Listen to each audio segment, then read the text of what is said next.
Egykor még kazettáról töltöttük be a játékot. Ma pedig már saját avatárt készítenek egy digitális univerzumban. Ahogy jönnek, mennek a generációk, úgy változnak a játékok is.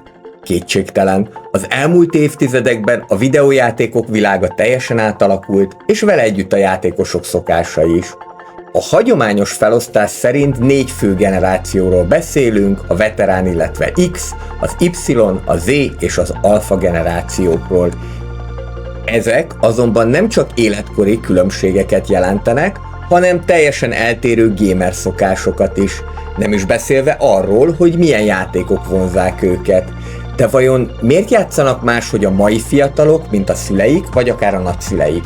És miért érdeklődnek teljesen más játékok iránt az 50-60 év felettiek, mint a mai tinédzserek?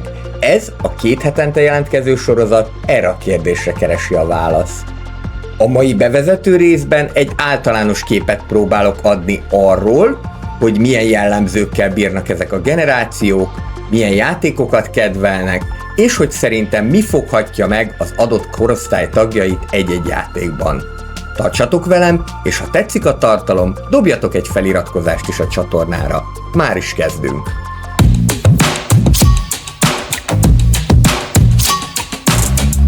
A mai részben tehát végigmegyünk a 4, illetve az 5 generáción, pontosítjuk, hogy ki mikor született, valamint anélkül, hogy elspoilerezném a későbbi részeket, ízelítőt adok belőle, hogy melyik generációknak milyen játékok jönnek be, illetve hogyan is gémelnek.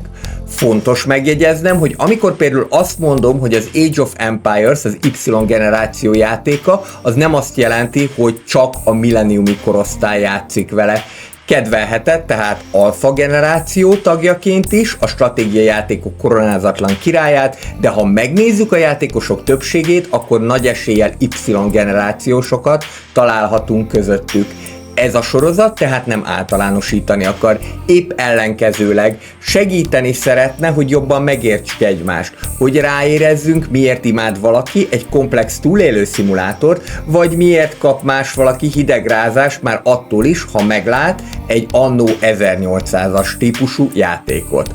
A videó készítése során próbálok hű maradni a csatornám eredeti fókuszához, vagyis a gazdasági, stratégiai és városépítő játékok világához, de ezeknél a témáknál néha azért muszáj egy kicsit nagyobb képet nézni, úgyhogy egészen biztos, hogy más műfajból való játékokat is bele fogok vonni ebbe az összehasonlításba. Úgyhogy gyertek velem, és fedezzük fel együtt a különböző generációk gémelési szokásait.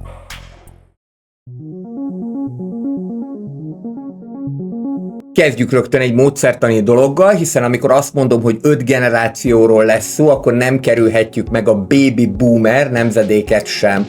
Az 1946 és 64 között született korosztály tagjai között ma is sokan játszanak, különösen stratégiai, logikai játékokkal, vagy akár a számítógépre vitt társas játékokkal. Az őket megelőző úgynevezett veterán nemzedék, ők azok, akik a klasszikus felosztás szerint 1928 és 1945 között születtek, vagy más néven a csendes generáció, esetében már jóval ritkábban találkozunk aktív játékosokkal. Persze, mint mindig itt is vannak kivételek, de hogyha a különböző családokat megnézzük, akkor a veterán nemzedék tagjaiból már sajnos egyre kevesebben élnek életkorukból adódóan is, például a mi családunkba a veterán nemzedéket már egyedül csak az én nagymamám erősíti, aki jövőre lesz 90 esztendős. A baby boomerek és a náluk idősebbek azonban felnőttként találkoztak az első digitális játékokkal, és csak kisebb részük vált igazán játékossá. A mi történetünk tehát igazán az X generációnál kezdődik, ők voltak az elsők, akik már lehet, hogy fogtak joystickot a kezükbe, illetve ők láthatták megszületni már felnőtt fejjel az egész videójáték ipart, a Pongot, a Commodore 64-et, illetve a kazettás Nintendót.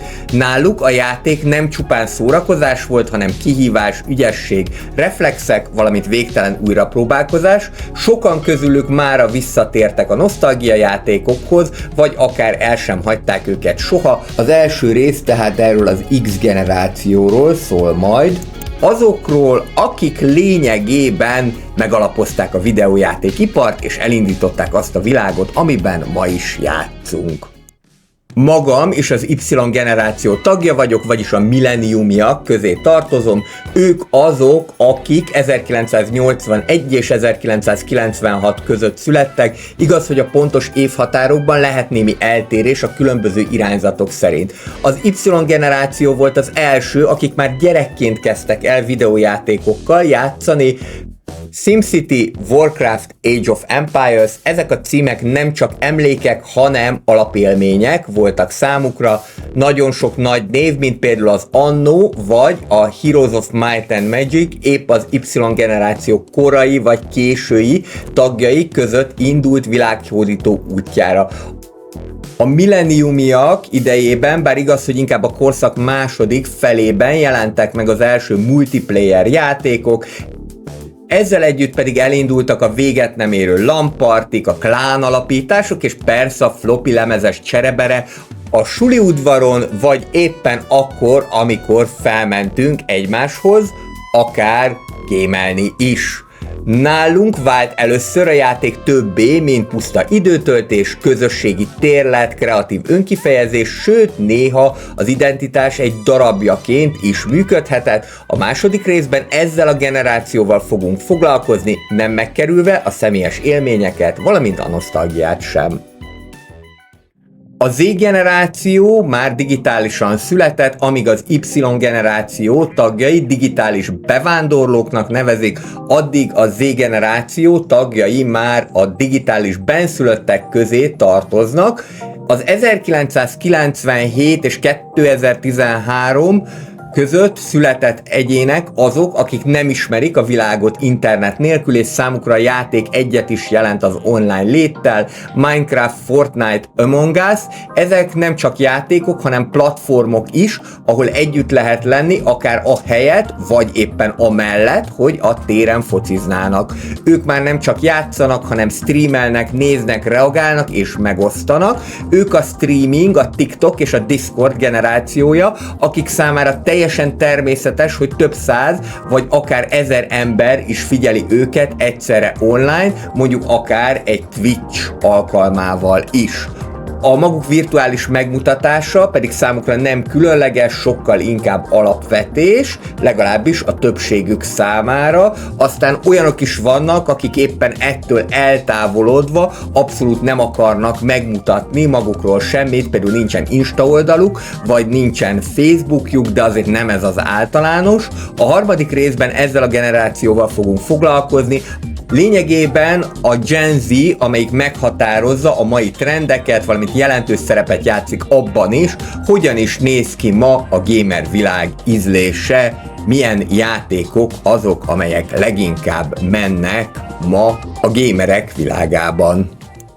Bár az alfa generáció még csak most bontogatja a szárnyait, már most látszik, hogy egészen másként játszik, mint az előzőek. A 2013 és 2025 között születettek azok, akik már annyira beleszülettek a digitális világba, hogy a mobiltelefon is alapvető élménynek számít. Mobilon kezdenek, érintőképernyőn játszanak, és sokan már egészen fiatalon is kipróbálnak VR-t vagy éppen más okos eszközt, Roblox, Brawl Stars vagy épp a mobilos Minecraft, vagy éppen az én Steam fiókomban található kb. egyetlen alfa generációs játék, a Haven Dog, amit itt láthattok. Ezek számukra már nem különleges élmények, hanem mindennapos platformoknak számítanak, ahol kapcsolatba léphetnek, felfedezhetnek, illetve építhetnek. Náluk a játék gyakran nem a versengésről szól, hanem az önkifejezésről, a világépítésről, vagy akár arról, hogyan is értelmezik ezt az egész digitális létet, illetve a digitális teret. Akár már az iskolakezdés előtt is rutinosan kezelnek menüket, avatárokat, vagy akár szervereket is, és közben a játék számukra már nem külön esemény, hanem egy természetes, beépült része az életüknek. De vajon mit jelent az, ha egy ember úgy nő fel, hogy akár már 4-5 vagy akár még fiatalabb korától jelen van az életében a játék, illetve az érintő képernyő? Milyen játékélmények válnak alapélményé számukra? Hogyan hathat ez a gondolkodásra, a közösségi térre, illetve a figyelemre? A 4. rész ezekre a kérdésekre keres majd választ, anélkül, hogy elfelejtenénk, ők azok, akik most kezdik igazán formálni a jövő játékvilágát.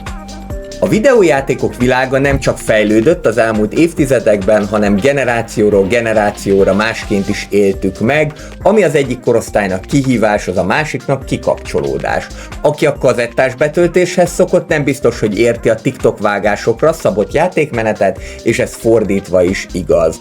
Ez a sorozat nem ítélkezni, hanem hidat építeni próbál a különböző játékos nemzedékek között, hogy jobban értsük egymást, és hogy akár te is megtaláld, miért szeretheti valaki azt a játékot, amit te éppen nem kedvelsz. A következő részekben részletesen megnézzük az XYZ és alfa generációs játékos szokásait, kedvenceit, és hogy mi állhat ezek mögött. Ha érdekel a játékok társadalmi oldala, a digitális kultúra alakulása, vagy csak szeretnél magadra ismerni egy-egy korszakban, akkor tarts velem ebben az utazásban is, és ha még nem tetted meg, iratkozz fel a csatornára, hogy ne maradj le a következő generációs epizódról sem. A folytatás 2 hét múlva, amikor a veterán és az X generáció játék használati szokásaival, illetve kedvelt játékaival fogunk részletesebben is foglalkozni. Várlak téged akkor is, addig is legyen szép napod és jó játékot!